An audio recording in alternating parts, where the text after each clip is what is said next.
Aujourd'hui, je vais vous partager le psaume 103 de David.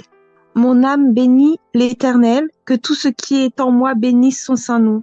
Mon âme bénit l'Éternel et n'oublie aucun de ses bienfaits.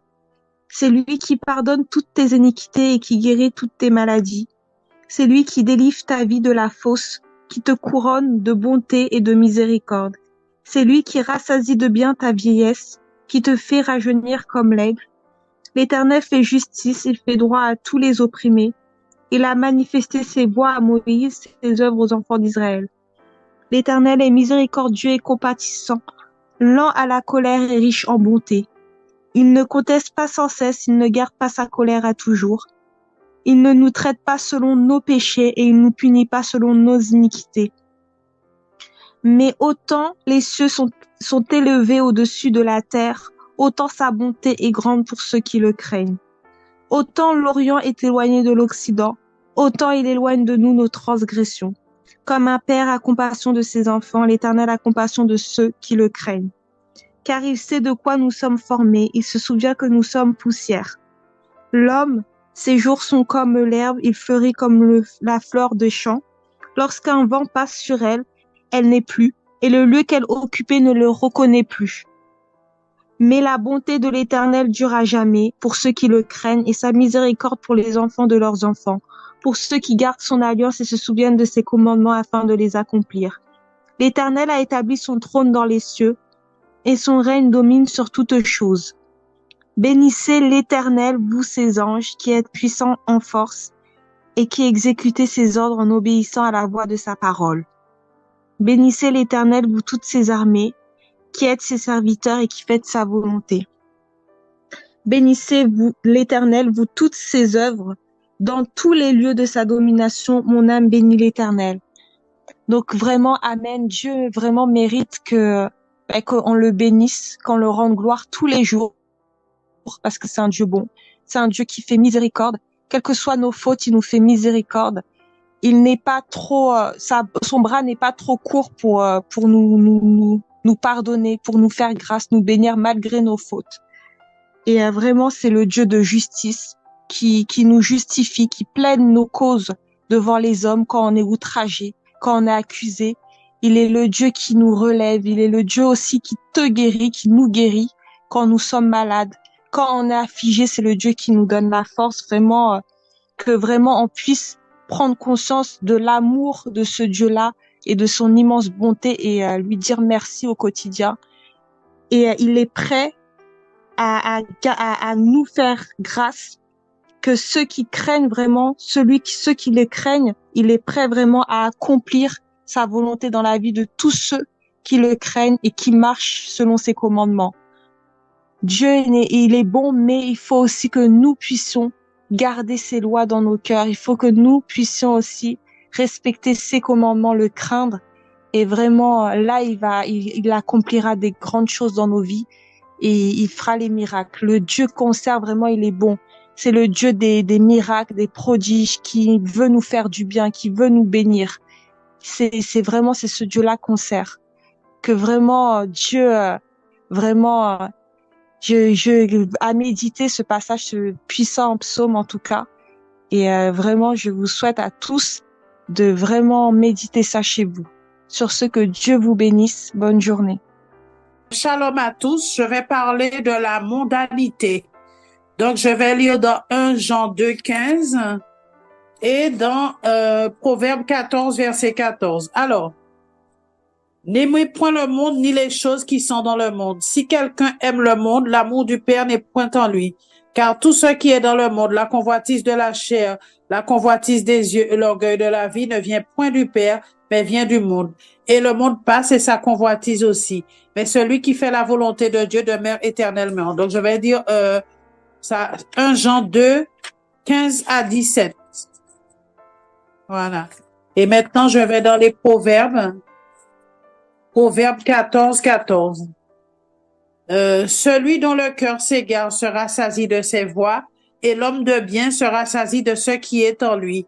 Donc, soyons tout entiers au Seigneur et demandons-lui vraiment de nous garder de cet esprit du monde, de tout ce qui est convoitise, orgueil de la vie, et tout ça, et qu'on puisse rester dans ses voies parce qu'on a tout à y gagner. Et voilà quoi, il dit, hein, euh, le monde passe et sa convoitise aussi. Donc tout ça, c'est éphémère. Toute cette gloire du monde, toutes ces choses-là, l'orgueil de la vie. Voilà, il y a un passage qui dit, la jeunesse passe comme une fleur qui se fane. Je ne sais plus comment c'est dit exactement, mais c'est là qu'on voit la brièveté de la vie. Donc, on a tout à gagner à travailler pour notre éternité. Voilà. Affectionnons-nous aux choses d'en haut. Voilà. Que Dieu vous bénisse par cette exhortation. Amen, amen, gloire à Dieu.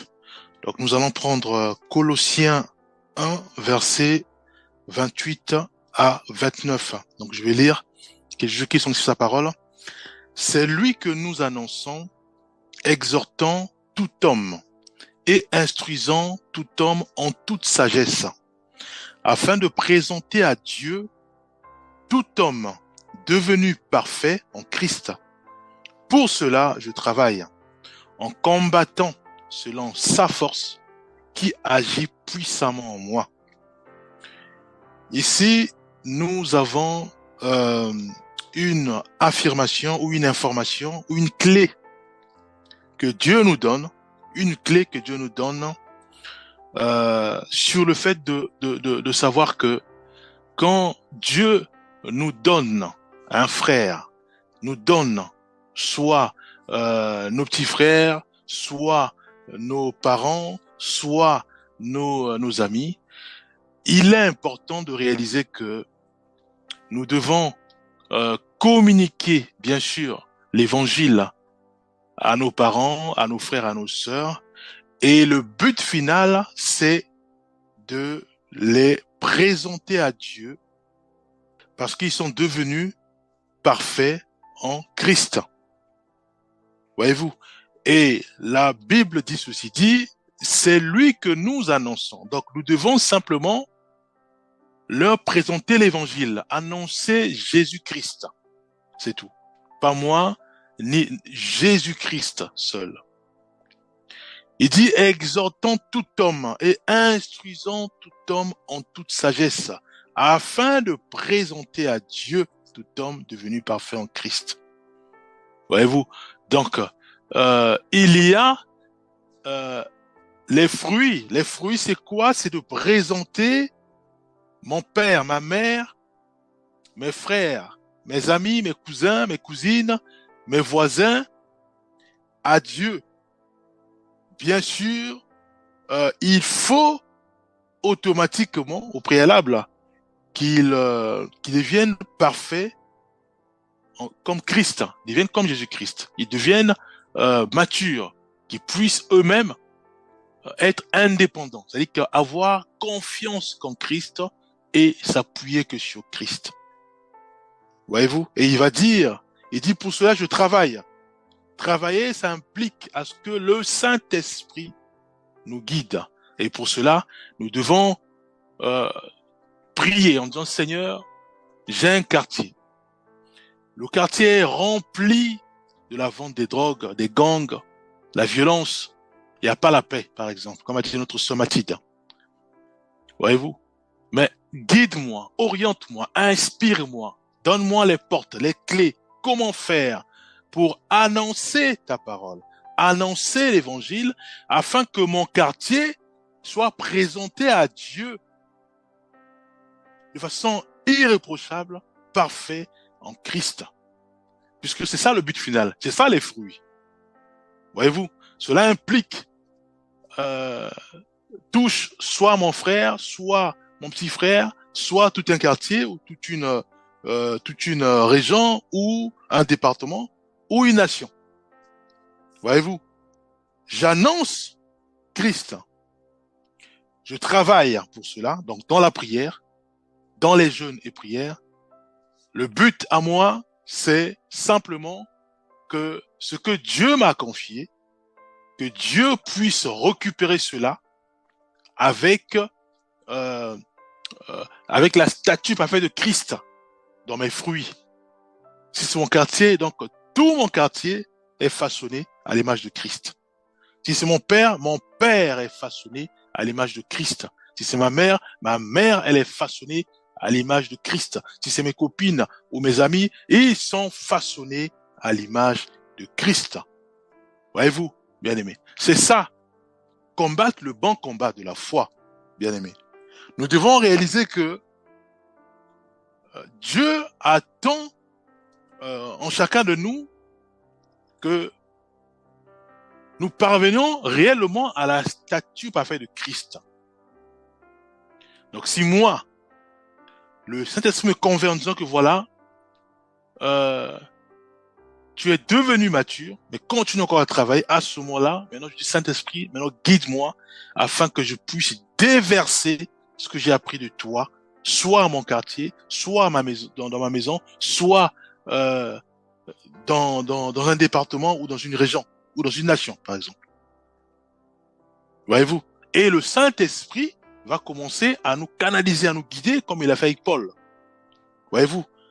Donc nous allons remarquer que même Paul, il a suivi cette clé-là, qui consiste simplement à annoncer la parole de Dieu, ensuite à suivre les bien-aimés, pour que les bien-aimés puissent parvenir à la statue parfaite de Christ. Que les hommes, donc les frères comme des sœurs, puissent devenir parfaits en Jésus-Christ, bien-aimés. Il dit, pour cela je travaille en combattant selon sa force, selon Dieu. C'est Dieu qui conduit, c'est son œuvre. C'est lui qui nous oriente, qui agit puissamment en moi. Voyez-vous, bien-aimés? Donc c'est ça ce que Dieu attend de nous. Donc si moi je suis pasteur, ou je suis un frère ou une sœur, je dois réaliser que quand Dieu me confie une tâche, une mission,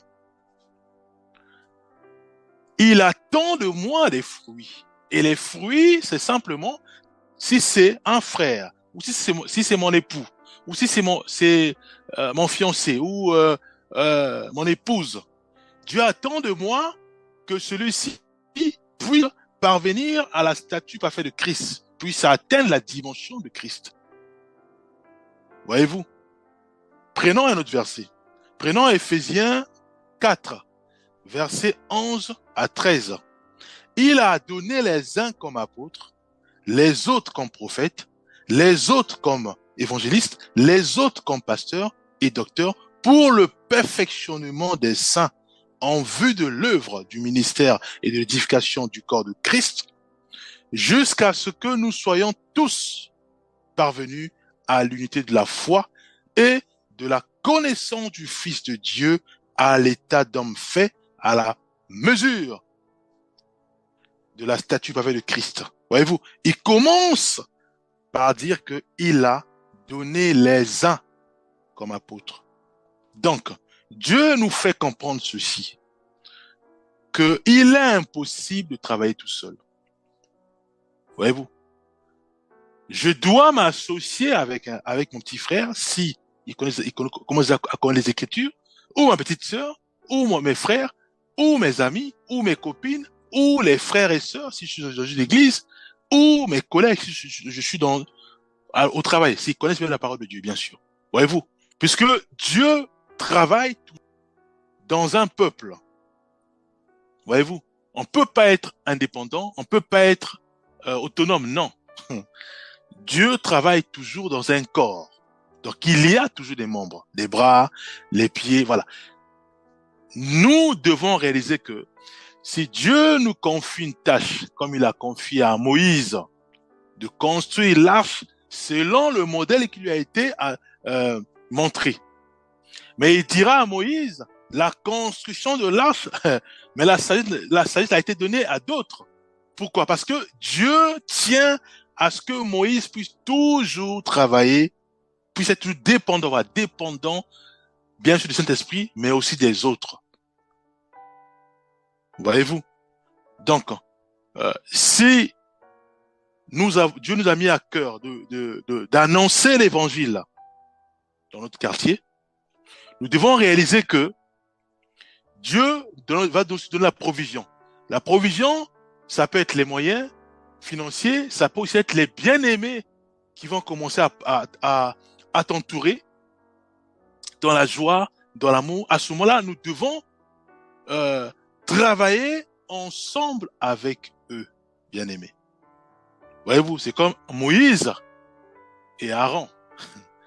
Voyez-vous, la mission a été confiée à Moïse, mais quand nous regardons, en fait, c'est les deux qui travaillaient puissamment.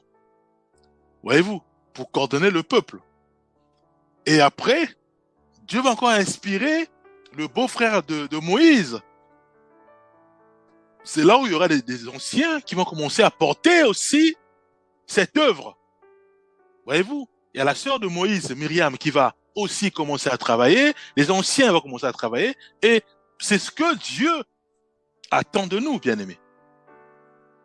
Que nous puissions réaliser que nous avons cette tâche d'annoncer l'évangile dans la maison, mais je dois m'appuyer, si c'est pour annoncer l'évangile à mon mari, je dois m'appuyer soit à mes belles-sœurs, soit à ma belle-mère, par exemple.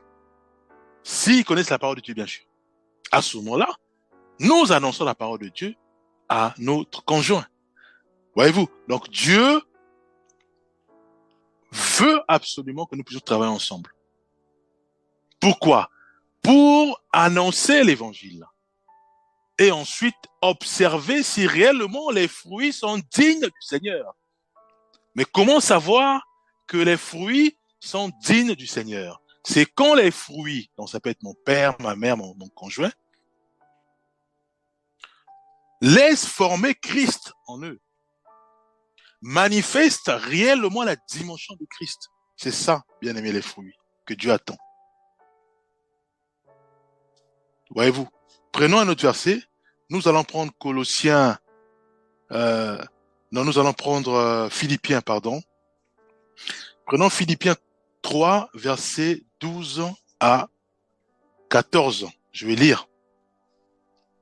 Ce n'est pas que j'ai déjà remporté le prix ou que j'ai déjà atteint la perfection, mais je cours pour tâcher de le saisir, puisque moi aussi j'ai été saisi par Jésus-Christ.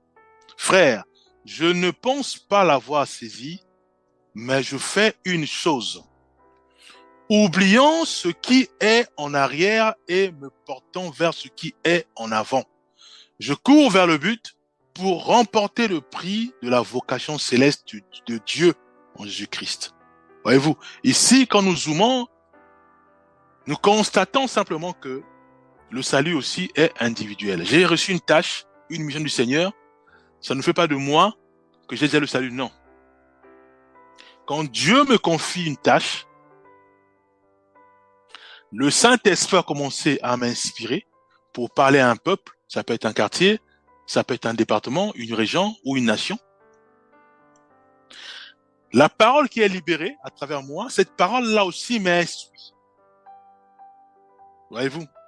Parce que je fais partie aussi du lot de ceux et celles qui doivent atteindre la dimension parfaite de Christ. Voyez-vous? Donc Dieu attend de nous que nous soyons irréprochables, que nous marchions dans la sanctification, que nous puissions nous débarrasser si nous avons des défauts, des faiblesses. Bon, on sait que parfois il y a d'autres, c'est des liens héréditaires, donc c'est des problèmes d'impudicité, d'adultère et autres. Alors à ce moment-là, nous nous débarrassons de ça. Nous disons, Seigneur, tu connais mes défauts, tu connais mes failles. Je te remets tout cela. Fortifie-moi davantage. Voyez-vous? Et à ce moment-là, nous travaillons à ce que la pureté continue à s'incruster en nous, que nous puissions marcher effectivement dans la sanctification. Et Dieu fera en sorte que tu sois entouré des bien-aimés. Voyez-vous, pour la mission, bien sûr. Et à ce moment-là, on peut pas les relâcher, on peut pas les fuir, non. Même s'ils sont, on peut pas les fuir. On doit travailler avec eux, parce que si on travaille pas avec eux, la parole de Dieu ne pourra pas s'accomplir en nous. Pourquoi? Parce qu'il dit, j'ai établi aux uns, il dit, il a donné les uns comme apôtres, les autres comme prophètes. Donc en fait, il y a déjà une différence. Donc, il y a des apôtres qui sont là-bas, et les prophètes qui sont là-bas. Donc, une grande différence. Voyez-vous? Pourquoi? Parce que les apôtres vont dépendre des prophètes. C'est ce que c'est ce qu'il attend de nous, que nous puissions dépendre. Je dépends d'un frère parce qu'il a la connaissance d'interpréter les langues. Je dépends d'une sœur parce que elle a la connaissance, elle a les dons de la foi, par exemple. Voyez-vous? Donc, nous devons travailler ensemble. Et bien sûr, un suivi qui est là. Et au final, est-ce que le fruit est digne du Seigneur? Si ce n'est pas le cas, encore dans la prière, la boucle, elle est encore bouclée. Donc, nous retournons à la prière, nous consultons le Seigneur, le Saint-Esprit nous conduit, nous guide, nous oriente, et à ce moment-là, nous observons le fruit. Est-ce que le fruit est digne du Seigneur? Est-ce que le fruit manifeste réellement Christ? Voyez-vous? Et à ce moment-là, si le fruit est digne du Seigneur, nous glorifions le Seigneur. Voyez-vous, bien-aimés? Donc, Dieu veut absolument que nous réalisons que il a tellement investi dans nos vies. Il nous a tellement bénis et il veut que nous puissions aussi faire ce qu'on appelle la transmission. Annoncer l'évangile déjà à ceux et celles qui sont avec nous. Voyez-vous? À l'école, on dira, entraînons-nous avec ceux et celles qui sont avec nous. Ils sont malades, on sait qu'on va prier pour eux. Il n'y a pas des regards, il n'y a pas des préjugés. Donc, on prie pour ceux et celles qui sont avec nous. On impose les mains, on prie. Et Dieu agit. Si Dieu agit, gloire à Dieu. La foi augmente. À ce moment-là, cette foi va me pousser maintenant à prier pour mon voisin. Puisque j'ai vu Dieu à l'œuvre dans ma maison. Voyez-vous? Dieu va certainement agir. Et à ce moment-là, cette foi-là encore va me pousser à aller dehors. Pour prier pour ceux et celles qui sont dans mon quartier. Puisqu'il y a une foi ferme. Qui émane de ma maison. Parce que j'ai prié, j'ai obéi à la parole de Dieu. Voyez-vous? Donc Dieu veut vraiment que nous puissions transmettre cela, sa parole. Il veut que nous soyons des lumières, des flambeaux, qui éclairent notre famille, qui éclairent nos voisins, qui éclairent nos quartiers, qui éclairent nos départements, qui éclairent nos régions et qui éclairent nos nations, bien-aimés. Voyez-vous? C'est ça la mission. Prenons Colossiens 1, verset 10. Afin que vous marchiez d'une manière digne du Seigneur et lui plaisiez en toutes choses, portant des fruits en toutes sortes de bonnes œuvres et croissant par la connaissance de Dieu. Tout est dit, bien-aimé. Donc, il y a les fruits. Nous savons maintenant les fruits, c'est à l'image de Christ Jésus. Nous savons maintenant que quand nous marchons, nous devons marcher selon la parole de Dieu. Pour nous-mêmes, parce que nous restons tous dans la pureté, dans la sanctification, et nous devons effectivement, bien-aimés frères et sœurs, marcher en obéissant à la parole de Dieu, qui consiste simplement à travailler avec les autres, à travailler, bien-aimés, dans l'humilité, en réalisant que ce que j'ai pas, l'autre l'a, dans l'humilité. Voyez-vous? Donc, je dois reconnaître que les talents que Dieu a donnés, par exemple, à notre sœur Rose-Laure ou à la sœur Chantal ou à la sœur Mathilde, je l'ai pas. Mais je suis obligé de travailler avec elle. Je suis obligé d'écouter et d'obéir. Pourquoi? Parce que Dieu a mis les qualités de la construction de l'arche à un fils qui est dans le peuple, un fils qui est dans le peuple. Voyez-vous? Moïse, il a obéi simplement au Seigneur. Il a laissé les enfants, ceux qui ont reçu les tâches, les talents, de se déployer pleinement. Et ils ont travaillé selon le Saint-Esprit. Voyez-vous? Donc c'est ça. Donc nous devons pas tout verrouiller sur nous-mêmes, non, ça marchera pas. Et nous devons être ouverts. Alors prenons un verset aussi. Nous allons prendre Matthieu 7, verset 16 à 20. Vous les reconnaîtrez à leurs fruits. Cueille-t-on des raisins sur des épines